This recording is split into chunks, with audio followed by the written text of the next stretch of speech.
Bersama saya Nina Rozamn dan ini Niaga AWANI. Malaysia akan memulakan rundingan tarif timbal balik secara rasmi dengan Amerika Syarikat hari ini. Menteri Pelaburan, Perdagangan dan Industri Tengku Datuk Seri Zafrul Tengku Abdul Aziz berkata, objektif rundingan itu bukan sekadar bagi mengurangkan kadar tarif tetapi juga dengan sasaran utama untuk memastikan perdagangan antara kedua-dua negara tidak dikenakan sebarang tarif.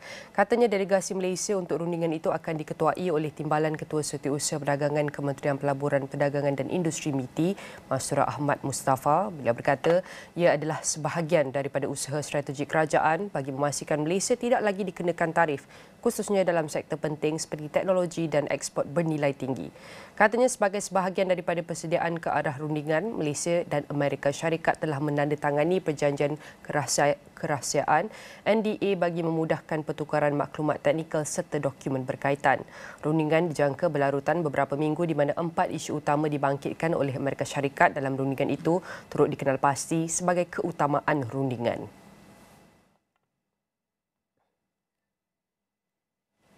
Setiausaha Perbendaharaan Amerika Syarikat Scott Bessent optimis polisi ekonomi Presiden Donald Trump mampu mengembalikan pertumbuhan ekonomi Amerika kepada paras 3% menjelang tahun depan. Berucap di persidangan Global Milken Institute 2025 di Los Angeles, Bessent berkata kombinasi tarif, potongan cukai dan dasar penyahturan deregulations akan turut membantu mengurangkan defisit bajet negara kepada purata jangka panjang berbanding keluaran dalam negara kasar KDNK. Katanya tarif direka bagi menggalakkan syarikat untuk melabur secara langsung di Amerika Syarikat, mengambil pekerja, membina kilang dan menghasilkan produk di Amerika. Ditanya bila sasaran itu boleh dicapai, Bessent yakin ia dapat dicapai menjelang tahun depan. Kenyataan itu hadir ketika ekonomi Amerika mencatatkan penyusutan buat kali pertama dalam tempoh 3 tahun, dipacu oleh lonjakan import yang mahu mengelak kesan tarif baharu Trump. Dana Kewangan Antarabangsa IMF pula meramalkan ekonomi Amerika Syarikat hanya akan berkembang sebanyak 1.8% bagi tahun 2025.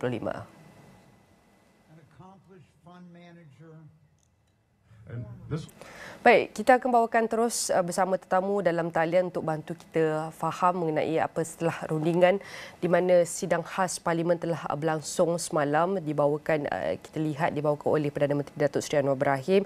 Ahli-ahli Parlimen juga berada sehingga petang. Kita silap melihat telah melontarkan antara solusi cadangan untuk lihat bagaimana kita dapat meminimaliskan impak negatif tarif oleh Amerika Syarikat. Kita mempersilakan Profesor Madya Dr. Irwan Shah Zain Abidin, Fellow Bersekutukan Institut Dasar Ekonomi dan Kewangan Ekofi Universiti Utara Malaysia untuk bantu kita fahami dari perspektif ekonomi. Saya nak ucapkan terima kasih Prof. Sudah tentu kita nak lihat ataupun menilai kesan awal tarif Trump ini, bagaimana ia pengaruh ekonomi global termasuk ekonomi-ekonomi membangun kecil seperti Malaysia.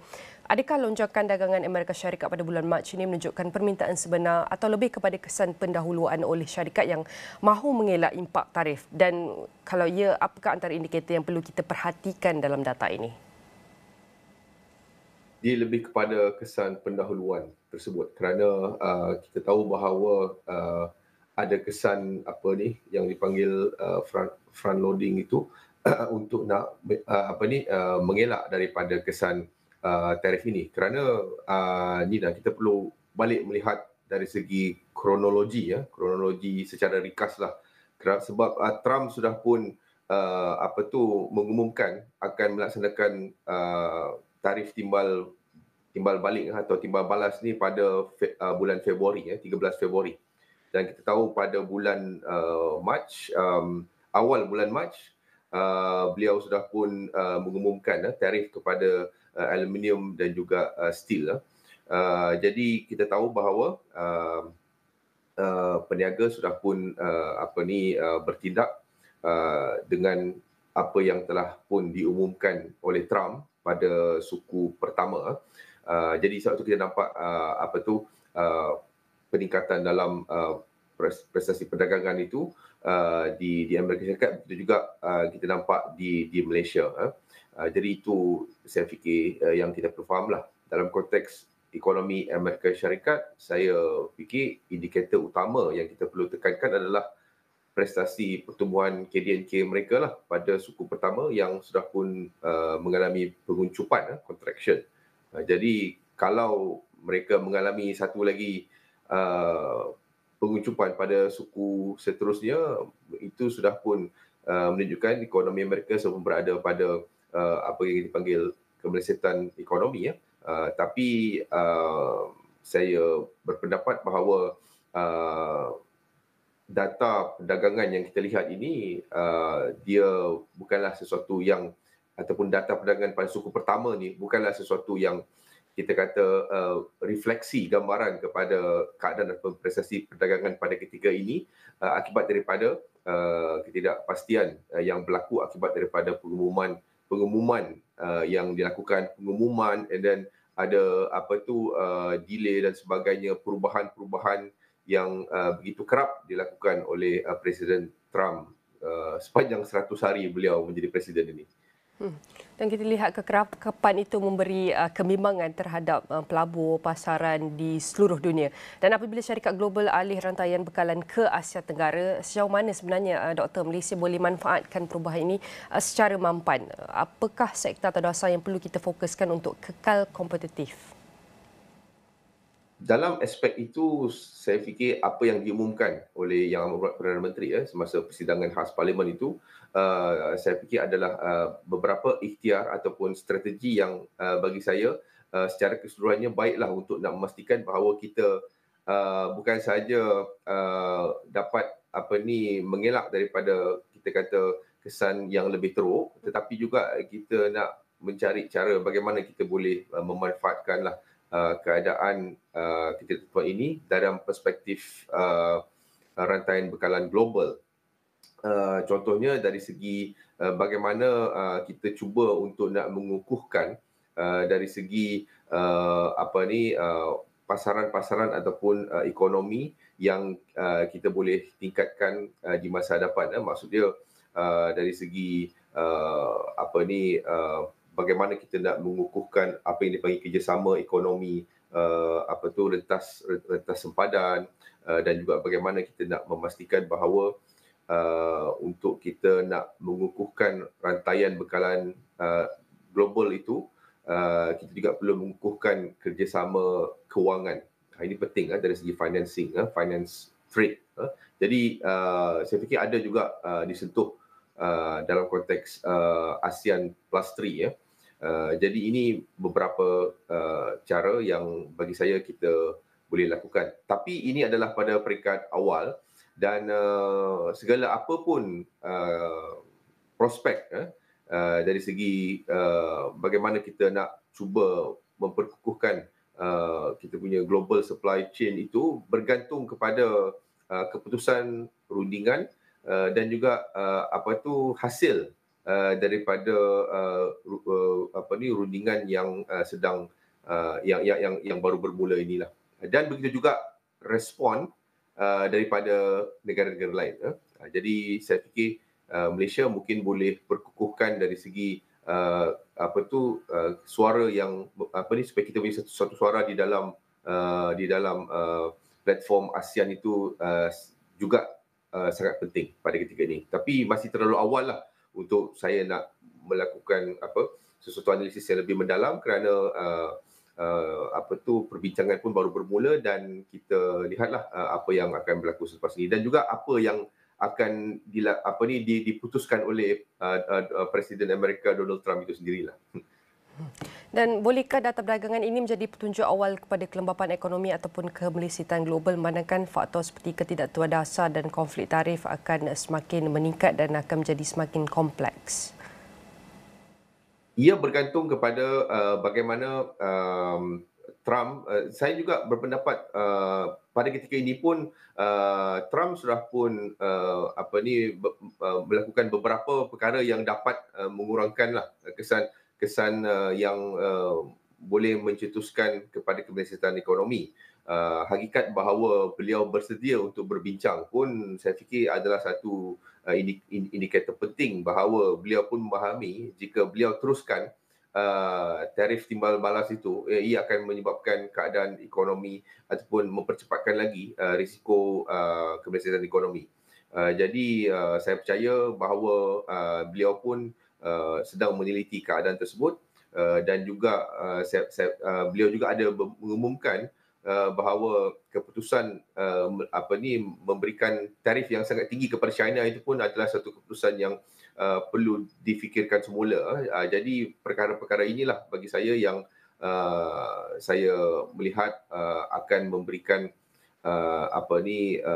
ataupun sebanyak mengurangkan risiko kemelesetan ekonomi global pada tahun ini. Dan adakah Malaysia kini cukup fleksibel dari segi dasar fiskal dan perdagangan untuk bertindak balas terhadap ketidaktentuan global seperti perang dagang? Perlukah kita menilai semula insentif ekspor atau dasar pelaburan? Jika kita lihat apa yang telah diumumkan, saya fikir kita perlu bersedia bahawa peranan kerajaan itu mungkin akan menjadi lebih besarlah dalam proses pembangunan ekonomi dalam masa setahun dua ni lah, bergantung kepada keputusan daripada perbincangan antara semua negara lah, bukan sahaja Malaysia. Jadi dalam konteks itu saya fikir Malaysia masih mempunyai ruang fiskal yang bagi saya mencukupi lah untuk kita nak melakukan melakukan peningkatan dalam suntikan fiskal kerajaan untuk nak mengelakkan daripada kehilangan pekerjaan dan juga syarikat ataupun industri tertentu seperti PMKS untuk membantu mereka. Dan ini pun kita dah dapat lihat daripada pengumuman semalam. Tapi ini masih lagi pada peringkat awal lah. Okay. Soalan khusus yang Nina tanya tu, saya fikir ya, memang perlu ada perubahan. Sebagai contoh, dari segi penetapan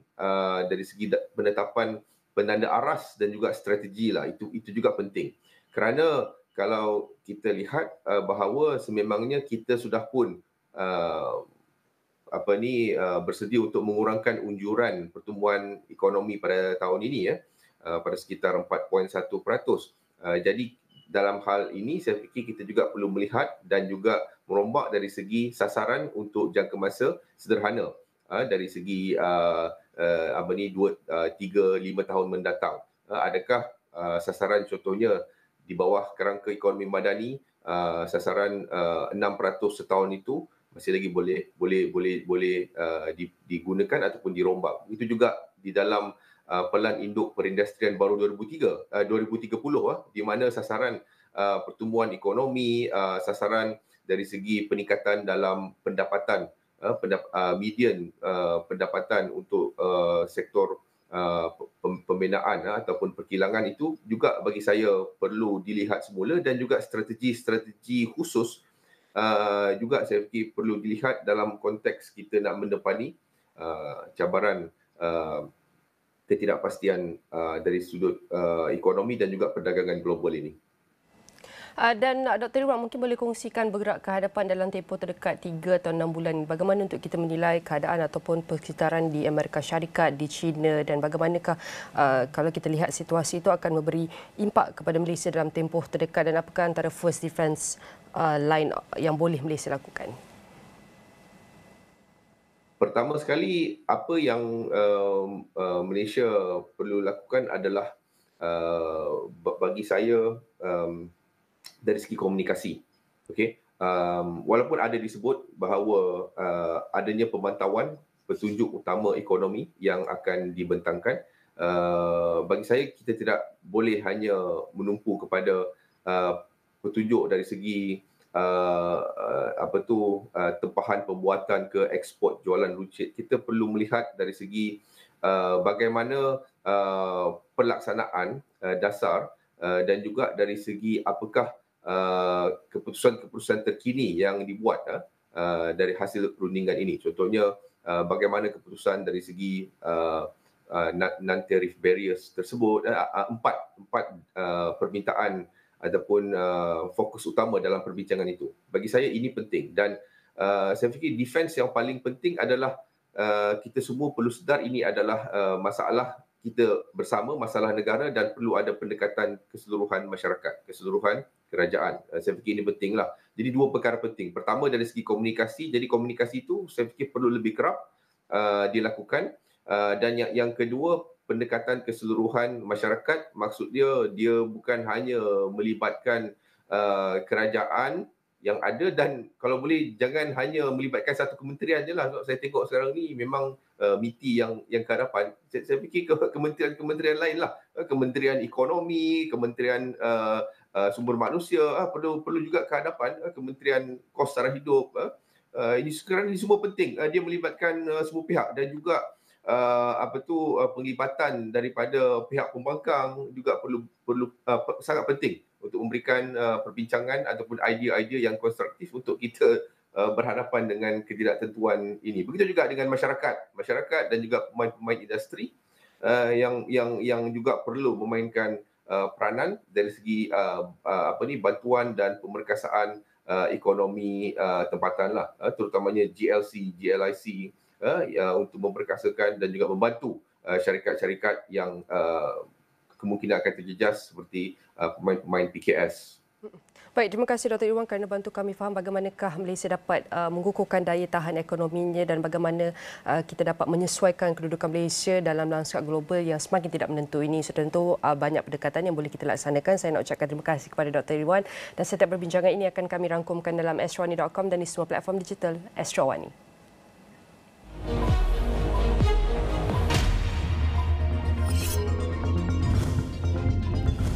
TAS Offshore Berhad menerusi anak syarikat milik penuhnya memperoleh kontrak pembinaan sebanyak 6 unit bot tunda bernilai 38 juta ringgit.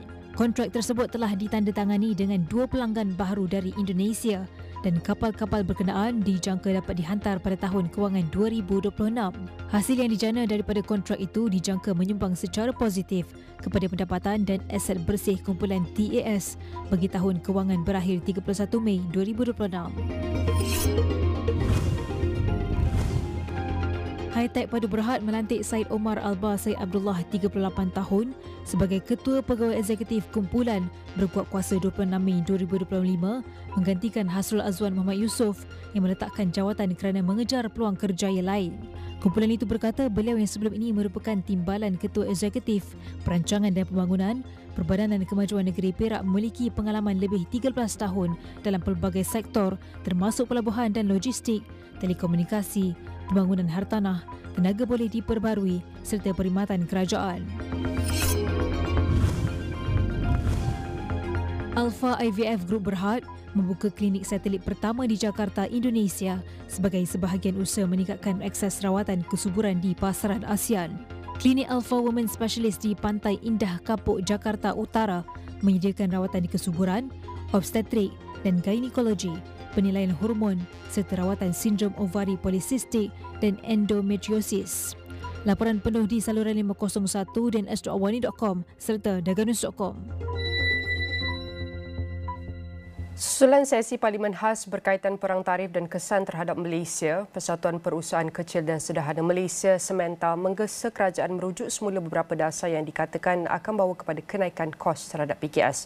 Apabila tarif berlaku, PKS Malaysia yang bergantung kepada rantaian bekalan ekspor dilihat terjejas dari segi kos input sekaligus mengecilkan margin mereka. Dan sudah bersedia dalam talian untuk bantu kita fahami situasi ini adalah Datuk David Gurupatam, merupakan Industries Unite co-founder. Saya nak ucapkan terima kasih Datuk kerana sudi meluangkan masa bersama kami dan izinkan saya berbahasa Inggeris.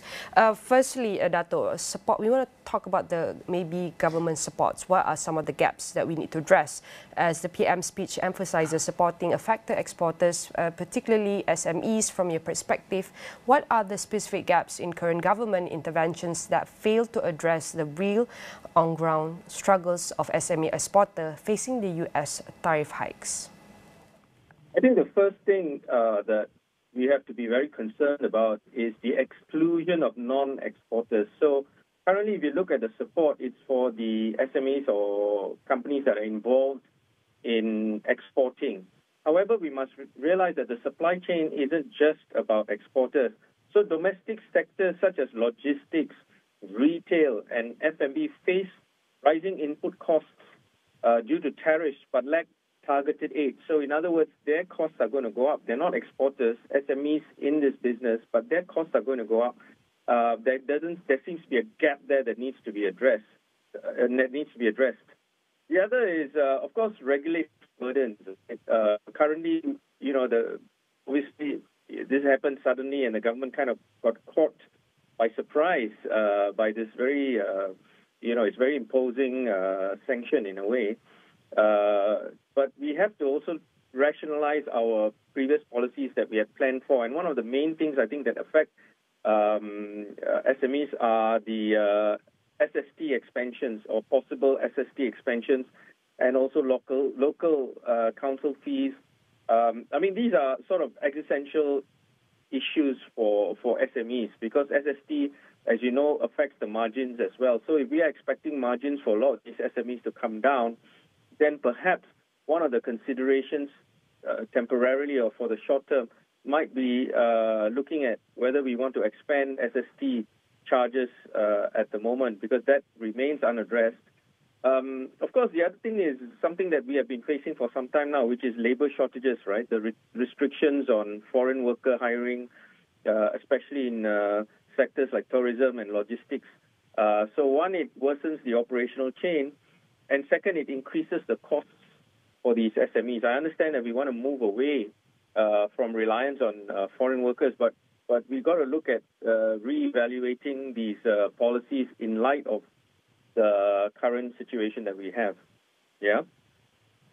And we want to make sure the current situation is the realistic pathways, and then talking about realistic access versus policy promises. Many SMEs find it difficult to access government aid due to bureaucratic red tape. How confident are you that the promised support mechanism will be realistically accessible and effective for smaller, non-Bumiputra or rural-based SMEs? We have been talking about this for many years, including during the COVID times, where, industries unite, and we have been calling, for more engagement on this, because whenever there's a crisis, the people at the bottom who are unrecorded because they haven't, registered with a certain agency, or their bank accounts are not in order, or they're not paying taxes and things like that, or properly, because they don't have access to a lot of information, or people who have no access to a lot of information. A lot of these people get left out of the support system. And we have to look at these industries not just in terms of the exporters, but also the supply chains and all these smaller SMEs that support these exporters. So we can't look at it in isolation. And these bureaucratic hurdles are actually extremely high in Malaysia, especially in those categories, right? And it disproportionately affects, and this not just disproportionately affects the lower part of the SMEs, but also the rural and non-rural part of SMEs, and even to a large extent the non-Bumiputra SMEs that are lacking in resources, and also the issues, secondary issues such as compliance, right? So before you can get any money, or before you can get any support, credit guarantees and things like that, there are a lot of compliance issues that are required, and it's harder. These are the stumbling blocks. So you can say, yes, we have allocated this, but then when you come downstream and you have all these compliance issues that these SMEs face, bureaucratic issues, length of time to process applications, delays. This is the real world that we're talking about. We're not talking about policy right now, but the real world SME, the director that steps in asking for this assistance is not going to work out so easily and quickly. And we need to move quickly because we have a very short time frame. And I urge the government to start looking at SMEs and looking at this kind of support, looking at how we can have like a one-stop shop, how we can streamline the process to make it accessible, how we can make approvals and, the drawdowns a lot faster. Yeah, these are the critical parts of this scheme that is going to be very important. It's no good just announcing 1.5 billion if that money cannot come right down very quickly. Yes? And this is a very essential part that you have just listed in order for us to boost the SMEs beyond survival. And there's a call to build SME export resilience, but many SMEs are struggling just to survive. How should the government balance short-term survival support with long-term resilience building policies?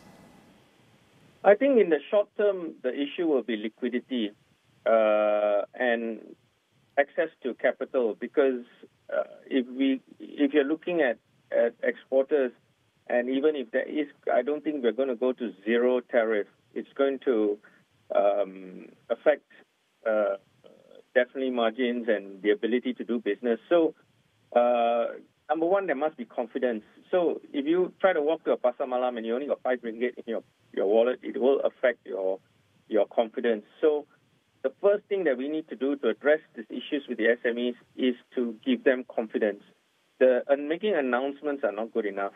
So I think the first thing we need to do is start looking at giving them, for example, zero interest loans for the short term, right? So they can access borrowings, because once you can access borrowings, you have time to plan out your strategies and, to repay, because this is something quite sudden. So it will be great if SMEs can have short-term zero interest loans, and probably even deferred payments, like what we did during COVID. We suggested, that we suggested twice for bank moratoriums. We had a big tussle with the government, but eventually we got the bank moratoriums. But the bank moratoriums helped a lot of businesses come out of COVID, and we're doing well. Because people need that liquidity. People need that short-term liquidity. And Malaysians, we will work hard, we will pay. We just need some time. And so that is why, number one, if we can get some zero-interest loans, if we can get some deferred payments, we can work with the bank, the government can help us work with the banks. In the long run, we'll rationalize everything. It'll be a lot easier, yeah?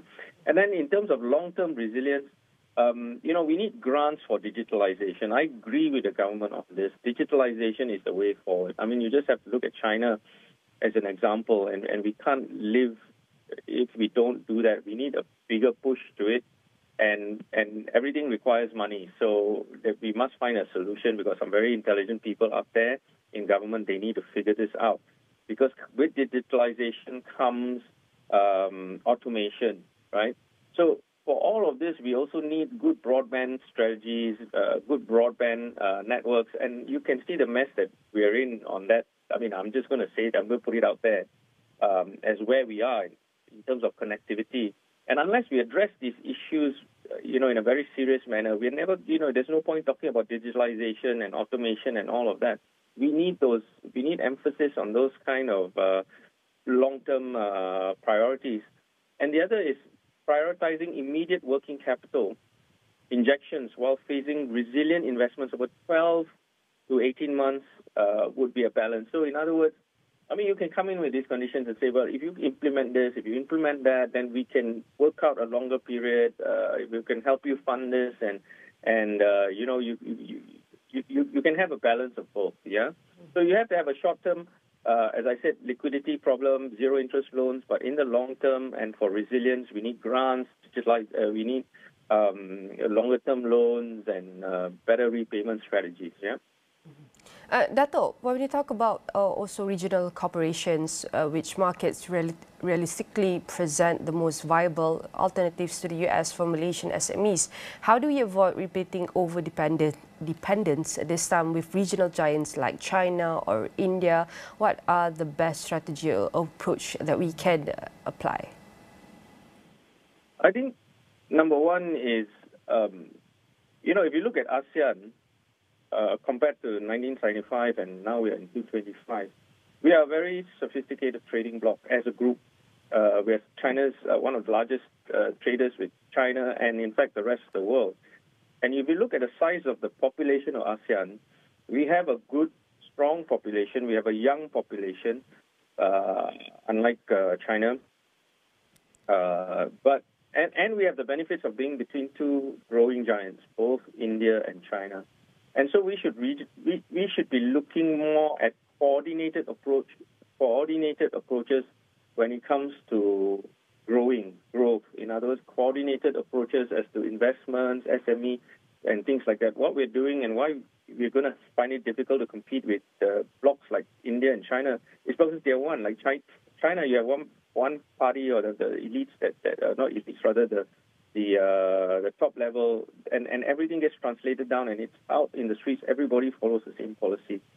But when you're fractured and each country is fighting with each other for trade, for investments, and we're competing with it, I'm not saying that's bad, but at some point we have to have a coordinated approach on this in terms of looking at us as a regional bloc. And the governments need to foster better coordination and cooperation with SMEs across these countries, because we are resource rich, we are technical rich, we have some countries have very developed banking sectors. We have different expertise in ASEAN, and the government, we must find a way to get us to collaborate. We must be able to collaborate. We must have SMEs that are able to collaborate. So, for example, if a Malaysian company wanted to go to Indonesia or Thailand, they should not have to face different struggles. We should have central sort of systems, one-stop shops for ASEAN's priorities, for ASEAN travelers, for ASEAN businesses, and especially SMEs. So that kind of cooperation is very important. Now, industries good like Samantha, they've talked about new licensing requirements and competition policies, and I agree. I mean, we can't be looking at licensing as bureaucratic tools, especially when you want to talk about free trade, free movement of capital and things like that, right? So bureaucracy is always the enemy of business, right? And the other is, you can't have competition policies that are different for different countries. We have to standardize these things. So on that basis, I agree with Samantha. Now, you see, the other thing is also while MITI has engaged with U.S. officials, and we know about it, a lot of the grassroots SMEs, they're still clueless. They don't know what's happening. And don't forget, they may not be exporters, but they are a crucial supply of the supply chain. We always forget about the supply chain leading to these exporters. We need to focus on them. We need to make them aware of what's going on. We need to support the people who support these companies, right? And then, so what you're going to have is you are going to have supply chain issues because of this tariff, not directly, but there's also indirect issues, which is there are going to be tariffs on other countries as well that are going to affect these suppliers of the exporters. That's what I mean by the supply chain disruption. I don't see anything that was said in Parliament, or it was discussed. That part of it, which is a crucial component, was not discussed. It was not in the statement. So SMEs have to be worried because it's not just the exporters. There's a whole host of support SMEs that also have supply chains, but have another problem, which is the markets to which they are having access to also have tariffs. So we have to you have to look at it and I think that's where the gap is with what Parliament has done. Parliament has not looked at this. This is very, very crucial, and I can assure you that if we don't deal with this, we're going to have very, very big problems. All right, definitely we have to take this very seriously, Dato. As you can see, the high tariff is affecting globally, especially the vulnerable group. And we hope, thank you for also dive deep, helping us understand what are some of the Malaysia's preparation for the affected exporter, especially the SME. What can we do to save, support and protect them moving forward? Again, I would say thank you very much, Dato David Gurupatam, Industries Unite co-founder. And definitely all of our discussion here will be featured in astroawani.com across all social media platforms. Stay tuned, as Niaga Awani will be taking a short break and we'll be right back.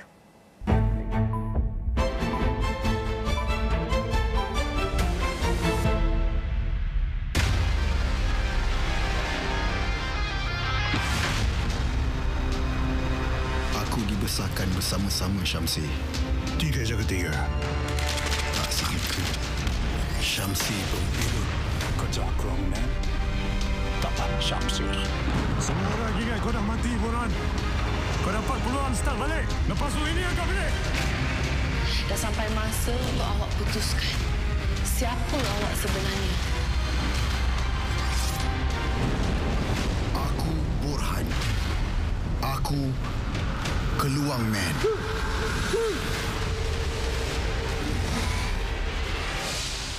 Kalau kita tangkap Keluang Man, orang awam akan keji kita. Dia bagai seorang pahlawan. Yang jadi pembela pada yang tiada upaya. Itu bukan cerita Batman ke? Ni cerita lain dah.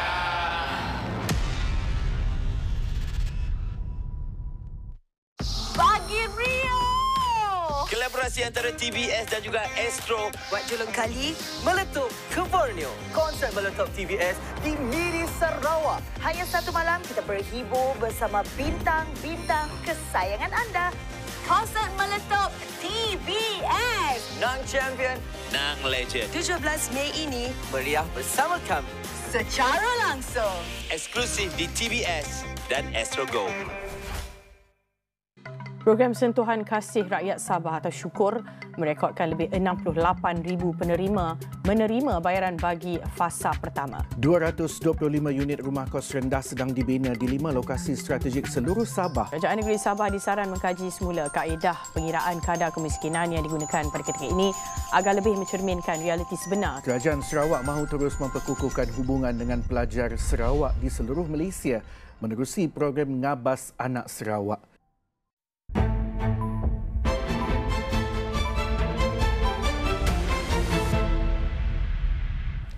Keputusan Amerika Syarikat memberi ruang untuk berunding menaiki tarif timbal balik kepada kebanyakan rakan dagang termasuk Malaysia selama 90 hari lebih memberi tekanan kepada Amerika Syarikat berbanding Malaysia sendiri.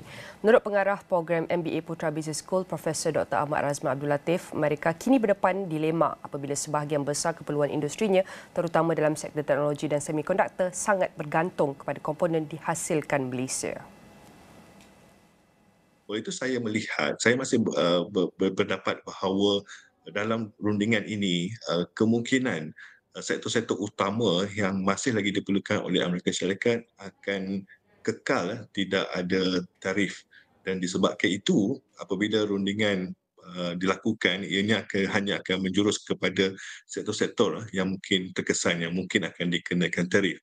Oleh itu kedua pihak akan memulakan ataupun meneruskan perundingan ini dengan mencari common ground, iaitu bersetuju setengah sektor tidak akan dikena tarif, maka fokusnya hanya kepada sektor yang tertentu saja. Kemungkinan sektor furniture ataupun perabot, pakaian dan juga setengah barangan berasaskan getah dan minyak sawit. Negara-negara ASEAN disaran untuk memberi tumpuan kepada kekuatan kolektif serantau dalam memperkukuh kerjasama ekonomi termasuk bidang-bidang yang selama ini menjadi kekuatan tersendiri bagi rantau ini seperti kewangan Islam, industri halal dan sektor pelancongan. Fellow Bersekutukanan Institut Dasar Ekonomi dan Kewangan Ekofi Universiti Utara Malaysia UUM, Profesor Madya Dr. Irwan Shah Zainal Abidin berkata, pendekatan itu akan membolehkan negara-negara anggota ASEAN memanfaatkan potensi sedia ada tanpa terlalu bergantung kepada industri berteknologi tinggi semata-mata seperti semikonduktor. Sebab itu saya lebih optimistik melihat pengurusian ASEAN ini untuk kita cuba untuk nak mempelbagaikan lagi dari segi pasaran kita yang bukan berfokus kepada Amerika Syarikat. Walaupun saya setuju benda ni bukanlah sesuatu yang kita kata mudah, tetapi saya juga nak tekankan dalam ASEAN ini kita perlu memfokuskan kepada kekuatan kita bersama. Jadi maksud dia tadi seperti Tuan Haji sebut berkenaan dengan semikonduktor dan sebagainya, yes, tetapi ada juga kekuatan-kekuatan kita yang mungkin tidaklah sehebat seperti kita kata yang mempunyai nilai tambah yang tinggi, tetapi kita boleh at least beberapa low hanging fruit yang membolehkan kita melakukan sesuatu secara bersama di dalam ASEAN. Contohnya dalam industri kewangan Islam ke industri halal ataupun sektor pelancongan kita, kekuatan dari segi kerjasama kewangan. Ini saya pun agak berminat yang inilah sebab ada disebut pagi tadi melalui ASEAN Plus 3 tu, ASEAN Plus 3 pengukuhan kerjasama kewangan, meningkatkan bantuan kecairan serantau tu guna Chiang Mai Initiative. Ini sebenarnya satu perkara yang saya fikir step in the right direction yang kita mempunyai. Chiang Mai Initiative sudah ada. Maksud saya kita perlu build kekuatan yang kita dah ada. Tak perlu kita nak, of course, nak cari something else, buat satu tu memang sesuatu yang bagi saya sukar dan akhir sekali nanti kita tidak ke mana lah. Kerajaan tidak tergesa-gesa dalam menghantar delegasi ke Washington bagi rundingan berhubung isu tarif. Sebaliknya memilih untuk membina strategi menyeluruh dan berkesan terlebih dahulu. Pengarah Institut Kajian Malaysia dan Antarabangsa Universiti Kebangsaan Malaysia, Profesor Dr. Sofian Jusuf berkata, langkah berhati-hati yang diambil adalah sebahagian daripada pendekatan strategik Malaysia bagi memastikan setiap pertemuan membawa hasil yang signifikan kepada negara. Malah, kata beliau, Amerika Syarikat juga bersedia untuk mendengar pandangan daripada Malaysia kerana sudah ada satu persefahaman untuk mengadakan rundingan peringkat kedua. Pertemuan pertama ni sekadar untuk berkenalan. Yang pertama. Yang kedua, menyediakan isu. Apakah isunya?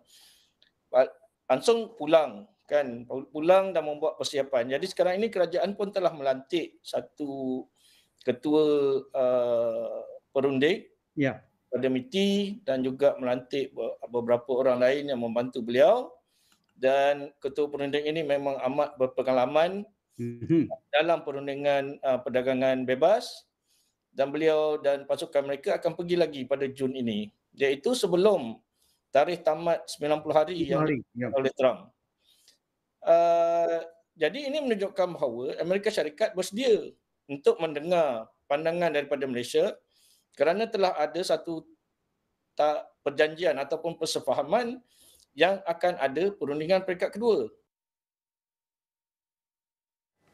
Datuk Seri Anwar Ibrahim yakin hubungan dua hala antara Malaysia dan Singapura akan terus berkembang kukuh di bawah kepimpinan Perdana Menteri Lawrence Wong.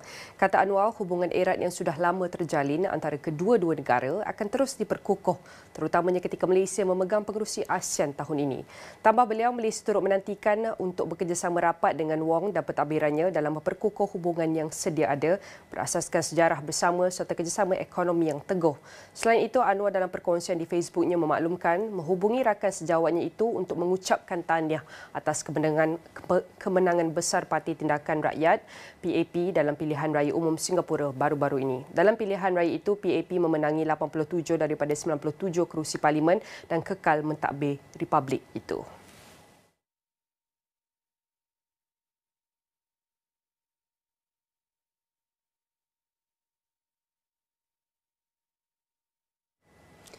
Baik, kita akan beralih kepada perkembangan ringgit di mana ia telah ditutup tinggi berbanding dolar Amerika Syarikat pada Isnin iaitu semalam berikutan tidak membalas kerajaan terhadap kesan tarif timbal balik daripada Amerika Syarikat, kata seorang penganalisis.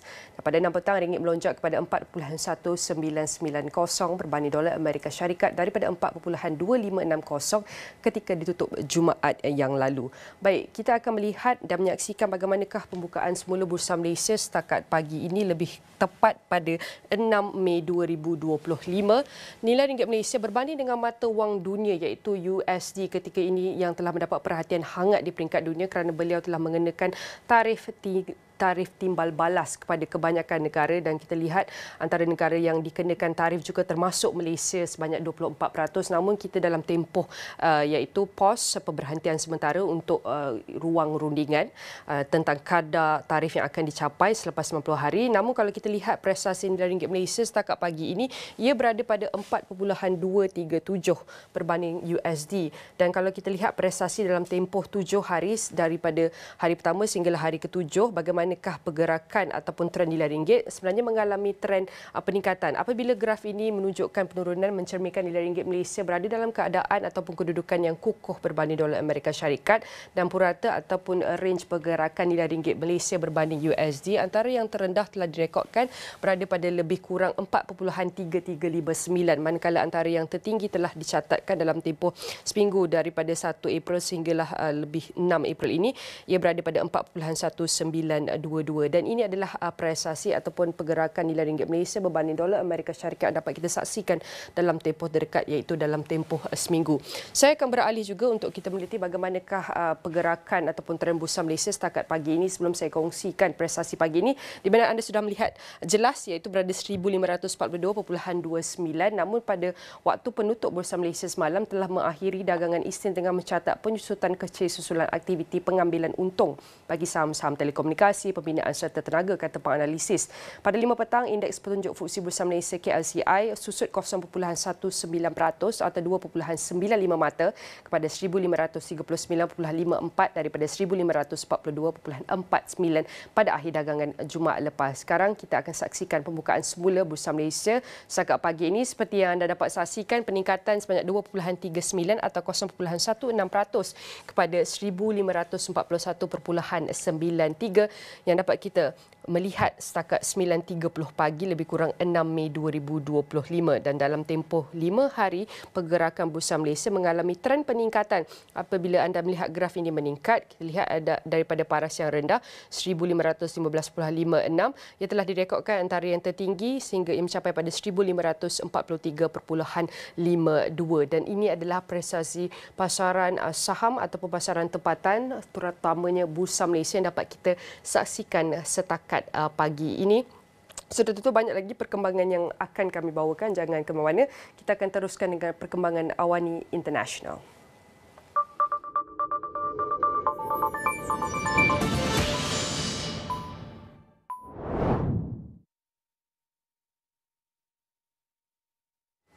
All right, we're going to move on to the index provider Dow Jones Indexes has launched the Asia Dow to measure ASEAN equity markets through the tracking of 30 leading blue chip. As you can see on my screen here with the touchscreen is Asia market data. We're going to go from the main market here right now currently. For the Asia market data, we can see one of the main index currently. Most of them are facing, or we can see performance are increasing, with the main index from Nikkei 225 index is up by 1.04%. Hang Seng index also we can see just decreased to 0.00% from green to red movement, while Shanghai Composite Index 0.47%. Following the BSE Sensex Index, FTSE Straits Times both are having increase in the performance, while S&P ASX 200 benchmark index one of the top two facing a decrease as of this morning. We can see 6th of May, and we're going to take a look at some of the data from the Asia Dow market. We're going to see a bit more from how can the Asia Dow index from here as of this morning is 4,258.82, a decrease by 0.98% and 0.02%. And we're going to take a look on for the near term within 5 days. How are the movement of the Asia Dow index? Apparently, we can see there's an increased trend within this 5 days from the low range frequency is at 4,161.37, and it was increased to a number of 4,277.51. And definitely, this is the ASEAN market where we can see where we correlate within the regional market for now. And other than Asia market, we're going to be focusing on the US market as well. As you can see, before we're going to share with the US market, the S&P 500 fell to snap its longest streak of gains in 20 years on Monday as investors assess US President Donald Trump's latest tariff announcement ahead of the Federal Reserve monetary policy decision later this week. On Sunday, Trump announced a 100% tariff on movies produced outside the US, but provided no details on how such levy would be implemented. Since Trump announced his first round of tariffs on April 2nd, with the S&P 500 initially dropping nearly 15%, only to stabilize and climb for the last 9 straight sessions, its longest streak since 2004. On Monday, Treasury Secretary Scott Bessent said Trump's tariff, tax cut and deregulation agenda would work together to drive long-term investment to the US, adding markets could overcome any short-term turbulence. So I think the market today is mostly reflecting the big news from Warren Buffett over the weekend. We see that in Berkshire Hathaway stock, and the rest of the market is just sort of finding its footing for the week. So big news that Warren Buffett plans to step down. And as we said that we see it in the stock itself, it is a big message across the markets and across Wall Street for such an oracle to be planning an exit. According to preliminary data, the S&P 500 lost 35.47 points, or 0.62%, to end at 5,651.20 points, while the Nasdaq Composite lost 138.72 points, or 0.73%, to 17,839.01. The Dow Jones Industrial Average fell 102.10 points or 0.25% to 41,215.33. All right, with what's happening on the global with the tariffs war, let's break it down. What's happening in the US stock market as of this morning? I'm going to show you from the Finviz website, which shows Standard & Poor's 500 index stocks categorized by sectors and industry. And every size represents all of the market caps performance. As of this morning for 6 May 2025, as of Tuesday right now, we can see the technology, one of the biggest, we can say, companies within the software infrastructure is Microsoft, is up by 0.20%. Following others, we can say also from the other companies, also most of the software infrastructure is having increased performance. While for semiconductor, one of the biggest company is NVIDIA, but down by 0.59%. And the latest update on NVIDIA is a US lawmaker plans to introduce legislations in coming weeks to verify the locations of artificial intelligence chips like those made by NVIDIA after they are sold. The effort to keep tabs on the chips, which drew bipartisan support from US lawmakers, aims to address reports of widespread smuggling of NVIDIA's chips into China in violations of US export control laws.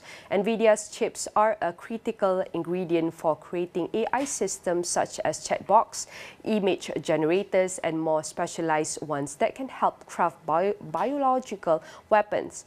Both President Donald Trump and his predecessor Joe Biden have implemented progressively tighter export controls of NVIDIA's chips to China, but Reuters and other news organizations have documented how some of those chips have continued to flow, and NVIDIA has publicly claimed it cannot track its product after they are sold.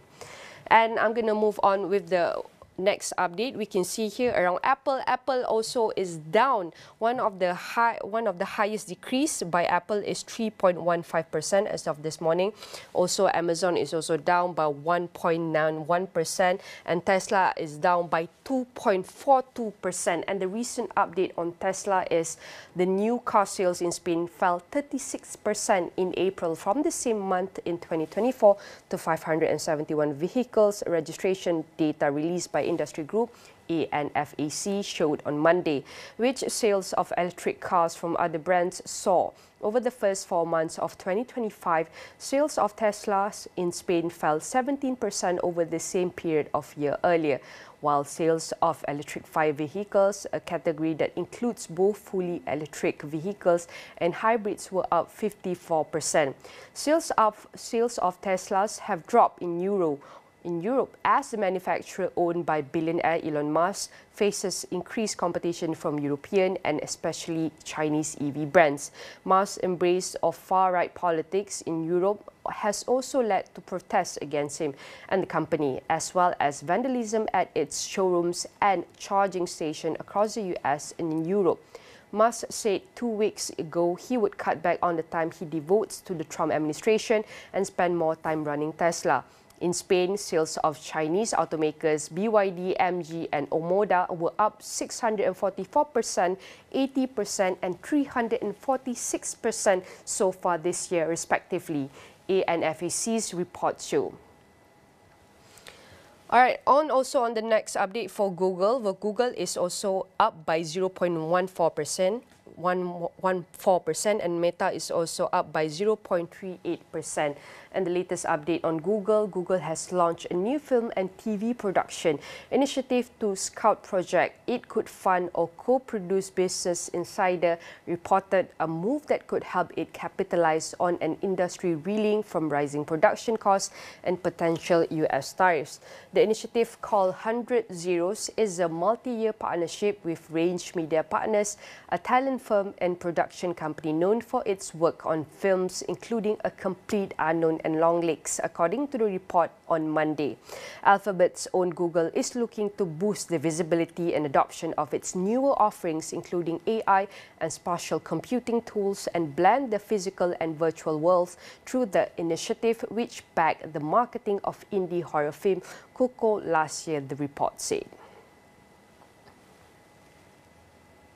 All right, that is the latest update for S&P for 500. We're going to look at it for briefly. For example, as of this 6 May 2025, the performance, or we can see the movement of S&P 500, which is categorized by sector in industry, are facing a mixed performance with red and white. And mostly we can see the decrease and increase not as much as of this morning.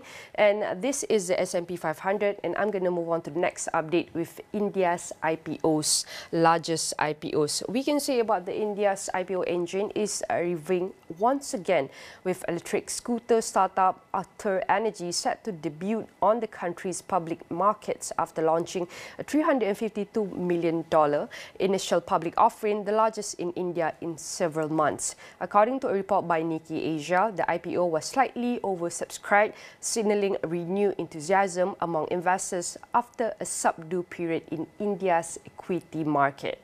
And backing for the offering came not only from retail participants but also prominent institutional investors, including Temasek Holdings and the Abu Dhabi Investment Authority (ADIA).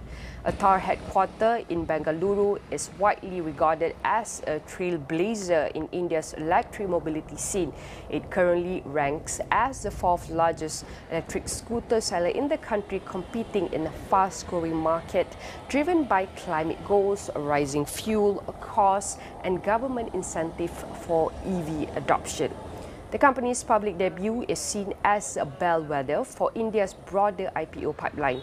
India was one of the hottest IPO markets globally in 2023. The pace of new listings had cooled in recent months.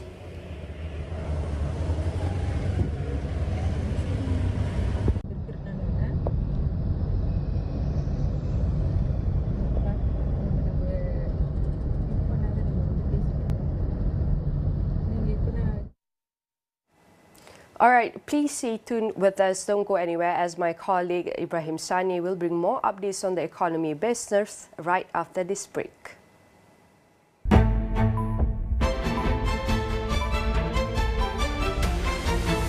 Malaysia sebenarnya berada di kedudukan kedua terburuk di dunia berkaitan keseimbangan hidup dan kerja. LRT3 sudah akan mula beroperasi suku ketiga 2025. Kerja-kerja fizikal dan penstrukturan sudah mencecah 95%. KPM sebenarnya sedang memperincikan cadangan untuk menyediakan allowance kos sara hidup tingkatan 6. Libat urus antara umat Islam dan agama lain penting supaya dapat mengelakkan ataupun membawa kepada Islamofobia. Bersama Ellie dan Joel serta pilihan laluan mereka ke dunia, The Last of Us di Kuala Lumpur. We finished what we started. Selami dan hayati mural menarik di Jalan Panggung dan Kwai Chai Hall. This is where we live. Pelanggan Astro boleh memenangi barangan edisi terhad melalui Astro Rewards dan menebusnya pada tarikh tertera. Spread the word to your neighbors. Serta idan alami The Last of Us melalui Max. Stream dengan Astro.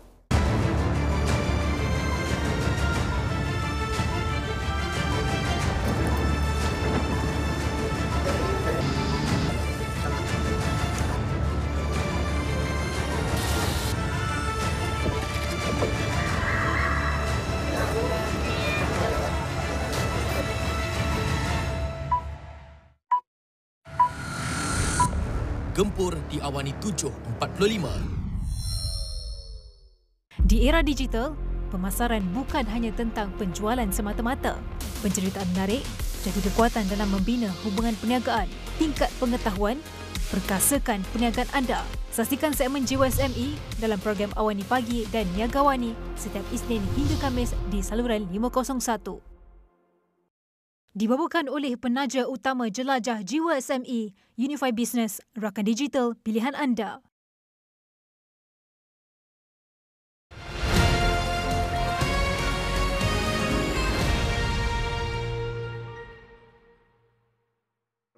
So, Xiaolong, let's talk a little bit more about your take from Xi Jinping, especially after both leaders, the Prime Minister Anwar Ibrahim as well as Xi Jinping, gave what I would say quite remarkable speeches in a good way. They use terms like enduring friendship, long-lasting partnership, an engagement that is not about 50 years of diplomacy between Malaysia and China, but more of 1,000 years of civilization discussing with each other how best to shape this part of the world. Do you see these kind of conversations as, I would say, promising, or more importantly, cautiously optimistic about what is going to be for the next maybe 3 to 5 years ahead of us? I think China, we have to recognize that China is the superpower in our very own backyard. Or looking at the other way, we're in China's backyard. The US is the other superpower, but it's on the other side of the Pacific from us, right? And we have relationships with both. But I think China has also given a deep recognition that Malaysia was the first country within ASEAN to open up a diplomatic channel with it, in the wake of the, Second World War and the détente with the US. And I think that length of that kind of high-quality relationship has been remembered. And I think Xi Jinping wrote a very generous letter, open letter to Malaysia ahead of his visit.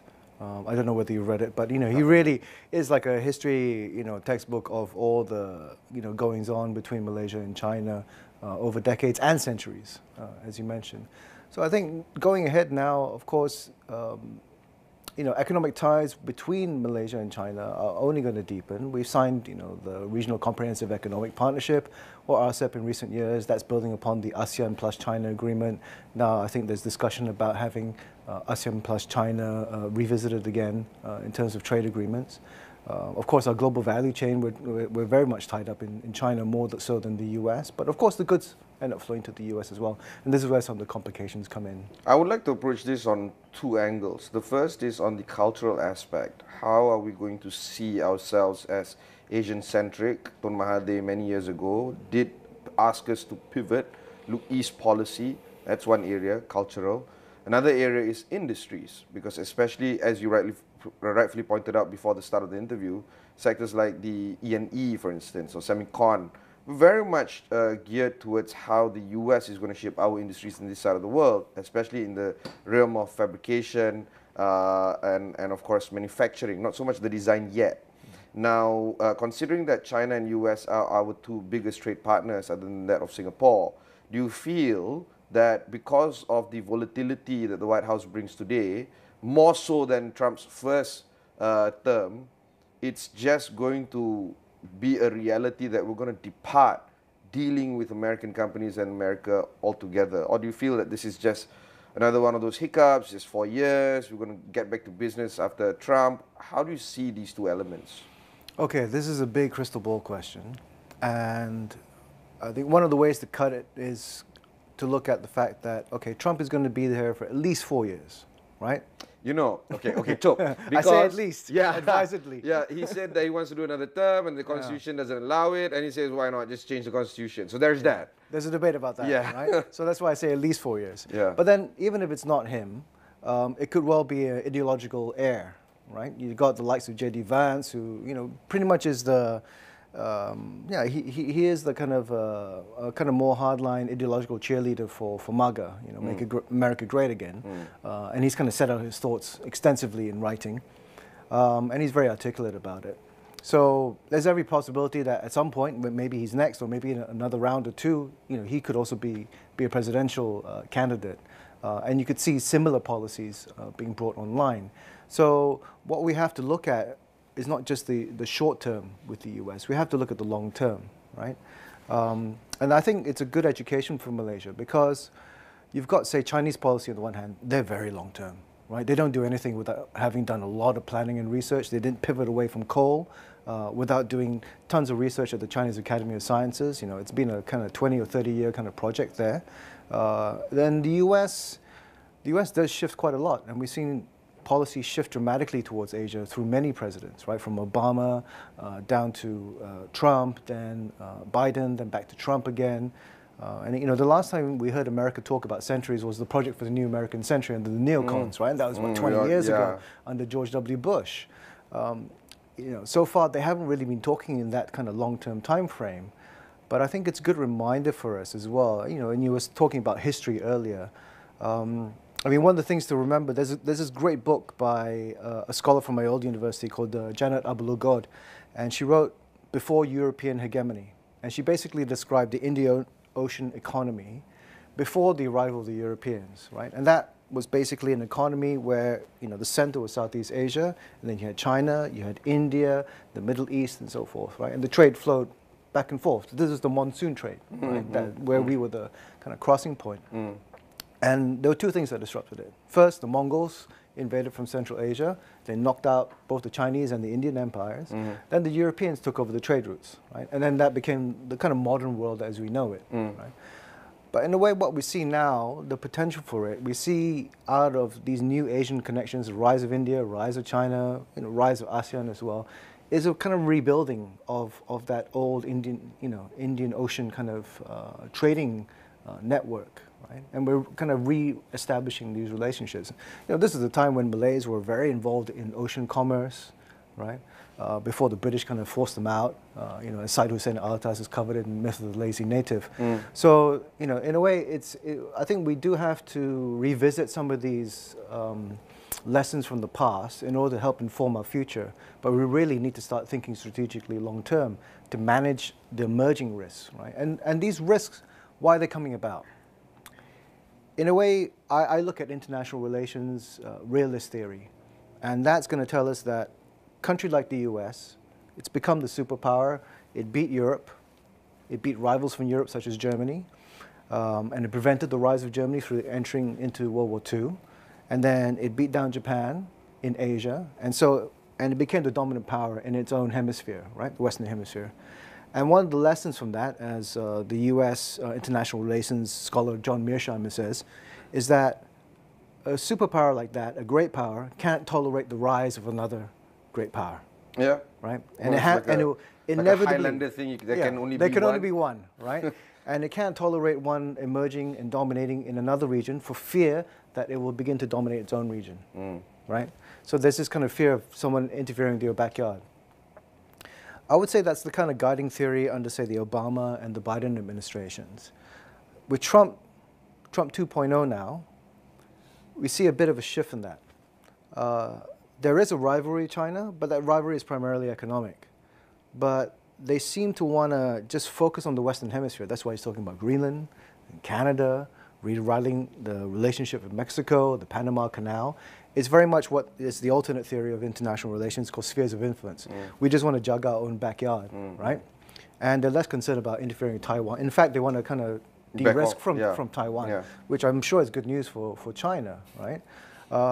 Whereas, you know, you see the Democrats, they're all in about using Taiwan as a kind of a, you know, geopolitical kind of chess piece. Yeah, right? as a shield towards the access to the Pacific Ocean, more likely. So that has economic consequences, you know, for countries like ours as well. So when MAGA begins to kind of turn inward and domestically, and they're very, you know, to be fair to them, you know, people like Vance and so forth, they're very concerned about the deterioration of the American heartland, right? The loss of manufacturing, which they see as this kind of quest to regain. That's why we had the tariffs and all this kind of stuff. Whether they can actually pull it off with these current policies and the way in which they're engaging in what you could loosely call negotiation, is the question at hand. Being generous with that term with them. Yes. But okay, yeah. But let's look at it this way, right? Professor Roger Lehman of INSEAD and MIT Sloan, he argued that what America is doing is not necessarily short-termism. In fact, he argues that they are disassembling how they want to approach global trade.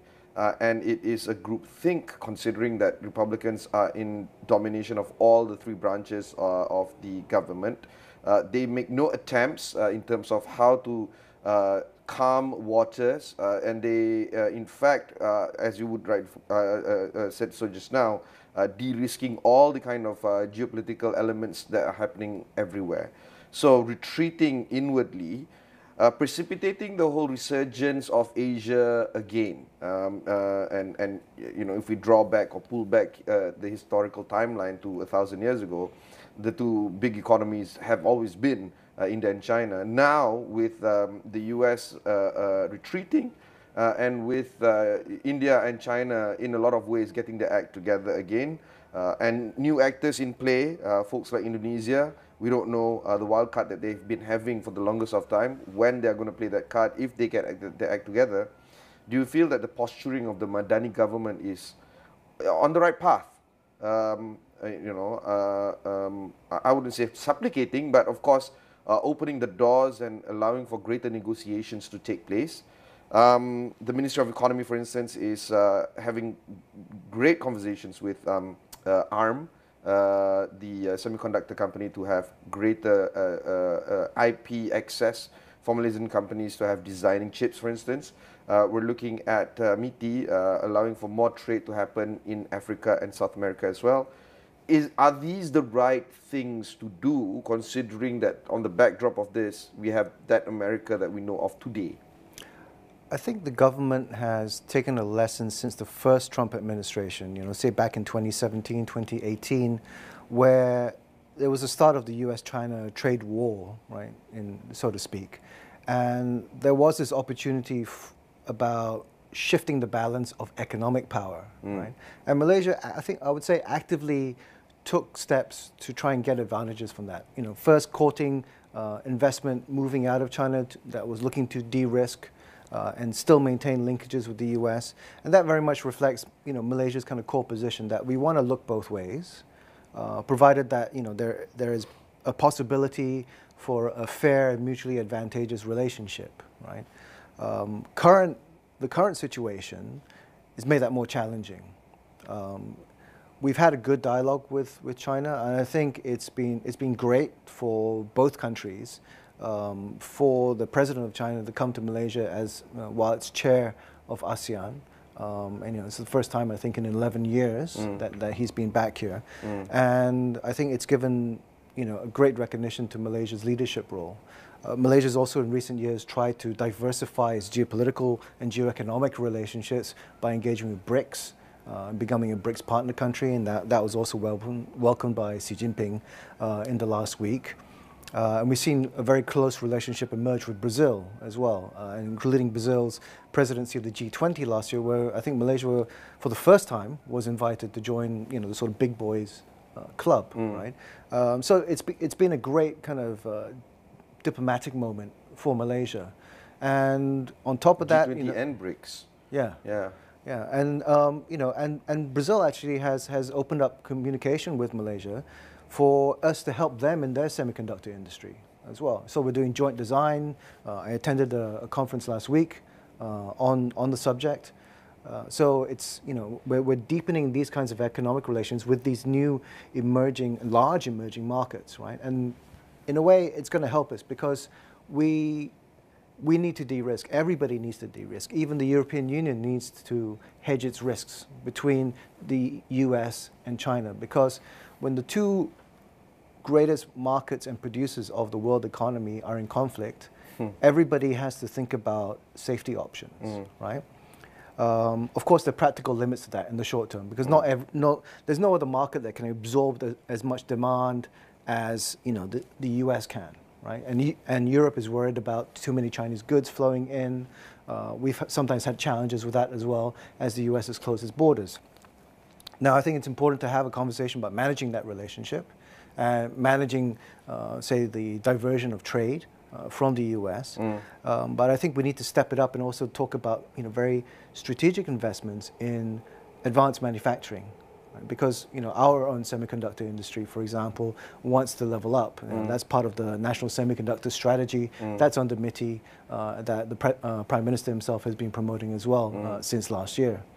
Let's talk about things that both your colleague at KRI, Dr. Jomo, has been saying about Global South, and Xi Jinping's statement saying that we need to reinvigorate and deepen our relationship in the South-South relationship. What's your view on this, considering that most of the supply chain raw material elements are in Asia and in the Global South area?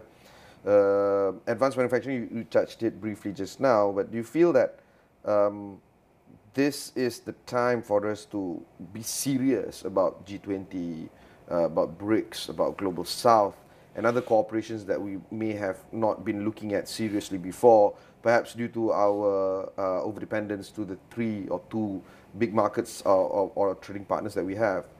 is this the time for us to, in the process of de-risking, move towards a greater cooperation between the Global South right now? Yes, partly because the time is right, because there are a growing number of emerging market, rising middle income countries coming from the Global South, both from Latin America as well as Africa and Central Asia. That's a lot of choices as it is. Plus the fact that the geopolitical conflicts are also forcing our hand, right? Now, we have to be realistic about it, because to invest in the Global South as major trading partners is really to invest in them as trading partners of the future. Right? We have to lay the seeds now for a 10 to 20 year payoff, right? But it will pay off.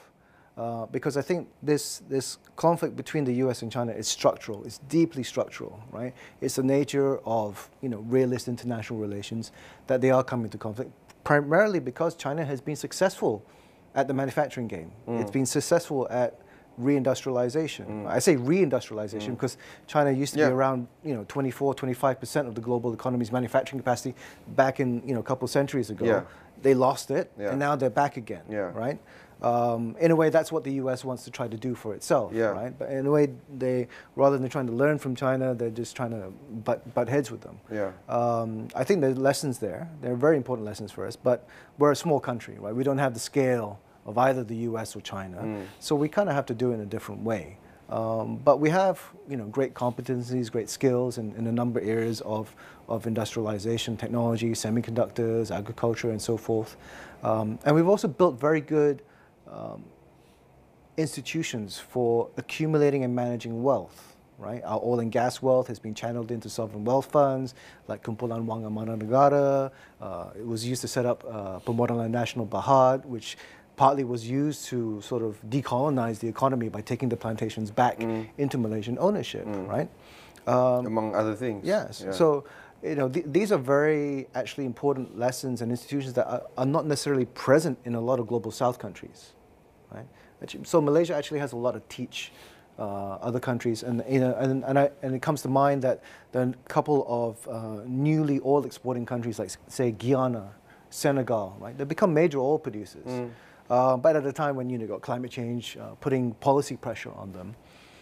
But they have this kind of window where they can convert that oil and gas wealth into lasting institutional financial capability and power to drive development there. And I think Malaysia has lessons there. And I think, there's investment opportunities that go along with that. Maybe Petronas can explore those kind of things and those kind of relationships. And certainly in terms of the downstream suppliers as well that we have here. Therefore, it begs the question, does Malaysia have the competency, if not today, in the near future, to build these kind of industries resurging or to be in tandem with the resurgence of China back into global dominance, especially in the realm of private sector to make things more efficient, talent management, talent growth in order for us to keep up with our needs of the industry, as well as our utilization and leveraging of automation through artificial intelligence. Where do we stack when it comes to similar economies, maybe not the same but similar enough, small industries, small economies like Taiwan, who is good in one thing but damn good at it, Singapore, which is good in one thing but damn good at it, and South Korea, again, good in one thing but damn good at it. Do you feel that that is perhaps the recipe for success, and how does this come against the three elements that I spoke of earlier? I think that recipe of success is not just being really good at just one or a few things, but also testing those capabilities that you have in the competitiveness of export markets, right? I mean, that's one of the lessons from industrial policy is that if you just focus on the domestic market, one, the scale limits you. Two, you may not get an honest signal about how great and how competitive your product is, right? But when you take it to the global market, then you're competing against firms from all over the world. And that's the best signal, if not anything else. And if you can survive that, that's how the Koreans made it. That's how the Japanese made it. That's how the Taiwanese made it. That's how the Chinese are making it now, right? And that's a lesson for us as well. Can we, go from 0 to 60 or 0 to 80 straight away? No. But this is where the Global South comes in, right? You can begin to compete export markets in slightly less, intense competition environments, right?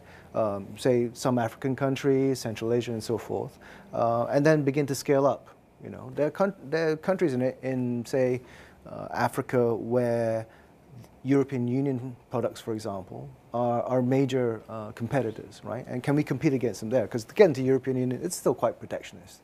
They make it quite tough for us, right? Yeah. But to do it in a third country, palm oil, for instance. Yeah, to do it in a third country, and Africa is a major consumer of our palm oil. I think that's an interesting, you know, test of our firm capabilities. Right? So, on top of you know, departing the American market, perhaps departing the EU market, perhaps is the next thing that we have to have on our agenda. Yeah, I mean the EU hasn't made it easy, right? And you know. But isn't the purchasing power, the unit economics, the PPP, the GDP per capita of these markets far surpass all these markets that we speak of just now? Well, the challenge with the EU is that, you know, they've had near stagnant growth for the last couple of years, right? And some would attribute that. Some even declined to the UK. So, and they have this kind of geographical split. You know, you've got the eastern countries like Czech Republic and Hungary, which are zooming ahead, right? They're basically emerging markets in the European Union. And then you got your France and Germany, who have been a little bit more tepid, right? Of course, there's been renewed interest now that Germany has changed its fiscal policy, right? But on balance, you know, if you group it together as a collective. Yeah, so it's not as dynamic as a consumption market, and they've been struggling with inflation shocks, you know, from the Ukraine-Russia conflict as well as COVID and energy spikes. So their ability to consume goods also is not that great, right? Or it has its limits. Yeah. At the same time... But when we talk about, say, the African market or Indonesia, for instance, it's, there's the limit. There's big potential there, and right? since it's a low base, any upside is still, you know, 10% increase is actually quite astronomical. Yeah. And there's potential in Latin America as well. So I think it's good for our firms to explore these opportunities, and from what I hear from the stats being read out by the MITI minister, that's already happening. You know, take one example. You know, a country like Rwanda, right? Very small country, right? And you know, it's had a colorful history, but they tried to. I only know of one thing in Rwanda, and that's not the great one that I should know of. We know about the movie Hotel Rwanda. Yes, right? of course, you know? But you know, Rwanda has reinvented itself. They turned themselves into the tech hub of Africa, right? And I'm sorry, I didn't know that. Yeah, they turned themselves into the tech hub of Africa. They have a very laissez-faire approach towards drone policy. Anybody who wants to do innovation in drones, you can just go there and put up the drones and experiment with them, right? Because they want to create that kind of environment. Then one of the entrepreneurs, he's like a African of Indian origin. He said, "Why is Africa always exporting critical minerals to make mobile phones and not producing our own?" So then he set up a project to do the Rwanda phone. It's like an Africa phone, and they managed to make the made in Africa smartphone, right? All locally sourced. Of course, it's, I mean, and talk about supply chain, it's very short. Yeah, everything's mined there, sourced there. Yeah, you just need to bring in the tech, you know, all the chips and all this kind of stuff. So they pulled that off, right? You know, in a way they actually look at us and because the president, I think it's President or Prime Minister of Rwanda, he talks about wanting to be the Singapore of Africa. You know, so they're looking at our part of the world for inspiration. So I think there are good opportunities and lessons there. You know, we shouldn't take Africa for granted. It's not the same place as it was, say, 30 years ago. You know, it's a very different place now. Most of the folks I speak to on this show, I always ask about geopolitics. I'll spare you of that, but I want to ask you, what are you looking at for the next the 2 or 3 items that you're looking at, and rather closely looking at it, and why? Well, I mean, one of the areas I'm looking at a lot now is our semiconductor industry and the potential for us to level up, right? And leveling up has often meant, you know, finding a kind of deeper, more productive and mutually enriching relationship with our major trading partners on semiconductors. That's basically the US and China. It's made very complicated now in the last couple of months. But I think there's still a lot of potential in Malaysia as a sort of safe haven, very neutral place of production.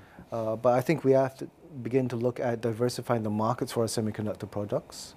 It won't be easy in the short term because the tariffs place a great deal of uncertainty. And you know, President Trump has vowed to put some kind of measures on all semiconductor products, not just Malaysia, but everywhere else in the coming months. We don't have visibility of what that will be. And understanding that is going to be quite important.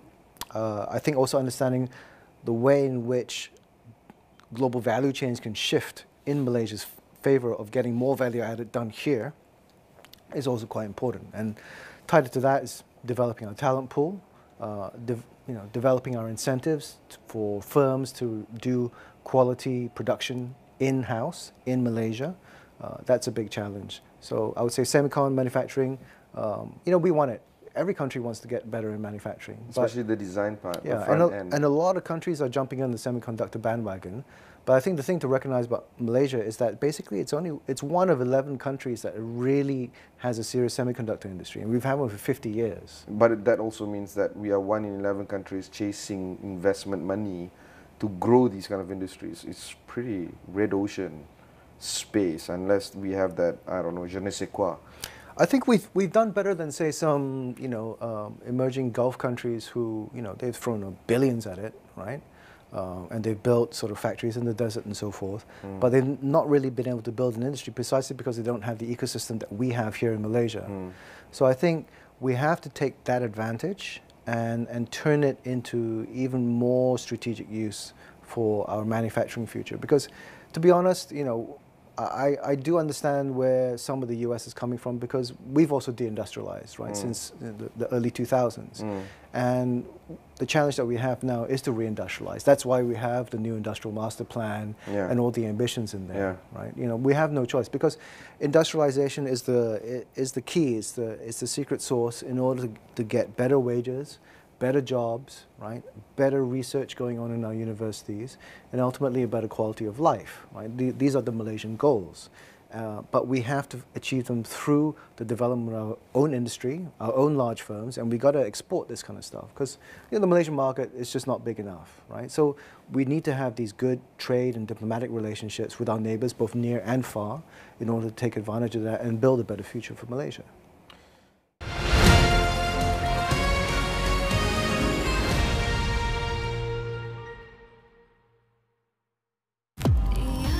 Strongman is nothing